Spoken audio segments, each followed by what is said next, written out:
Hello അസ്സാം വലൈക്കും, welcome back to our channel. ഇന്ന് നമ്മളൊരു നെയ്ച്ചോറിൻ്റെ റെസിപ്പി ആയിട്ടാണ് കേട്ടോ വന്നിട്ടുള്ളത്. എല്ലാവർക്കും എളുപ്പത്തിൽ വേഗം തയ്യാറാക്കിയെടുക്കാൻ പറ്റുന്ന ഒരു നെയ്ച്ചോറിൻ്റെ റെസിപ്പിയാണ് കേട്ടോ.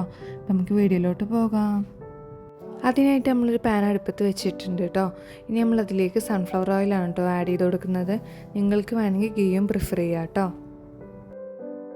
എണ്ണ ചൂടായി വന്നതിന് ശേഷം പെരുംജീരകം, ചെറിയ ജീരകം, ഏലക്കായ, പട്ട, പൂവ് ഒക്കെ നമുക്ക് എണ്ണയിലോട്ട് ചേർത്ത് കൊടുക്കാം കേട്ടോ.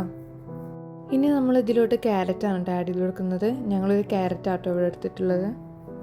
ശേഷം ഉള്ളിയും കൂടി ആഡ് ചെയ്ത് കൊടുത്തിട്ട് നമുക്കൊന്ന് മിക്സ് ചെയ്തെടുക്കാം കേട്ടോ. ഇനി നമുക്ക് ഇതിലോട്ട് അരി ചേർത്ത് കൊടുക്കണം കേട്ടോ. ഈ ഗ്ലാസ്സിൽ 6 ഗ്ലാസ് അരിയാണ് കേട്ടോ നമ്മൾ ചേർത്ത് കൊടുക്കുന്നത്. ഒരു ഗ്ലാസ് അരിക്ക് 2 ഗ്ലാസ് വെള്ളം എന്ന കണക്കിലാണ് കേട്ടോ നമ്മളിവിടെ ഇതിന് വെള്ളം ആഡ് ചെയ്ത് കൊടുക്കുന്നത്.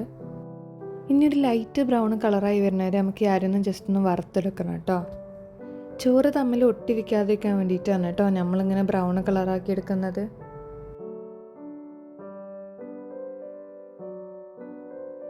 ഇനി നമ്മളിതിലോട്ട് വെള്ളമാണ് കേട്ടോ ആഡ് ചെയ്ത് കൊടുക്കുന്നത്. തിളച്ച വെള്ളം തന്നെ ആഡ് ചെയ്യാൻ ശ്രദ്ധിക്കുക.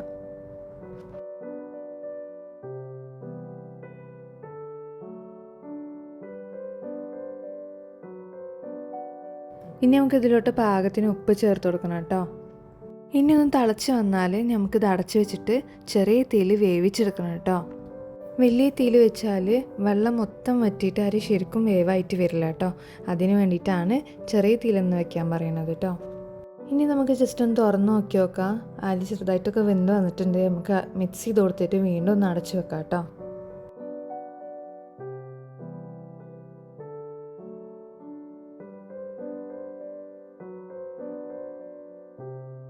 ഇനി നമുക്കിതൊന്ന് തുറന്ന് നോക്കാം കേട്ടോ. കണ്ടില്ലേ, നമ്മൾ നെയ്ച്ചോറോടെ റെഡി ആയിട്ടുണ്ട്. കറക്റ്റ് വേവായിട്ട് വന്നിട്ടുണ്ട് കേട്ടോ. ഇനി നമുക്ക് ഇതിലോട്ട് 2 ടീസ്പൂൺ ഗീയും കൂടി ഒന്ന് ആഡ് ചെയ്ത് കൊടുക്കണം കേട്ടോ. നമ്മൾ ഇതുവരെ ഗീ ഒന്നും ഇതിലേക്ക് ആഡ് ചെയ്ത് കൊടുത്തിട്ടില്ല. നമ്മൾ സൺഫ്ലവർ ഓയിലാണ് യൂസ് ചെയ്തിരുന്നത്. അതുകൊണ്ടാണ് കേട്ടോ ആഡ് ചെയ്ത് കൊടുക്കുന്നത്. അങ്ങനെ നമ്മൾ നെയ്ച്ചോറോടെ റെഡി ആയിട്ടുണ്ട് കേട്ടോ. നിങ്ങൾക്ക് ഇഷ്ടപ്പെട്ടു എന്ന് വിചാരിക്കണം. എല്ലാവരും ട്രൈ ചെയ്ത ഫീഡ്ബാക്ക് അറിയിക്കുക. ഇഷ്ടപ്പെട്ടെങ്കിൽ ലൈക്ക് ചെയ്യുക, ഷെയർ ചെയ്യുക, സബ്സ്ക്രൈബ് ചെയ്യുക. അടുത്ത വീഡിയോയിൽ കാണുന്നവരെ ബൈ.